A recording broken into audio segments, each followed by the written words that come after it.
Myslíš, že to je dešť? Ne, to jsou slzy radosti. Slzy radosti těch lidí, co si koupili od nás vozidla. A dost už, stačí, dost už. To jsou slzy radosti těch lidí, co si od nás koupili auta. Podívejte, takýhle IDčko krásný. Podívejte, Arteon, Vito, tamhle takovýhle Kodiaq. Doufám, že majitel se nebude zlobit. My jsme mu vyzkoušeli ty deštníky.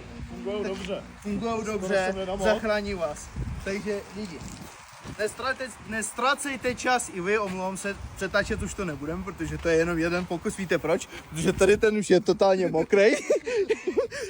Takže tohle video je na první pokus. A kdo bude mít zájem, objednávky na autojuse.cz a brzy tam uvidíte 100 000 vozidel v nabídce a budete si moct vybrat. Všem krásný den a nezapomínejte, že financování nejen v Česku, ale i na německé vozidla. Je to tak? Je to tak. A teď nakonec...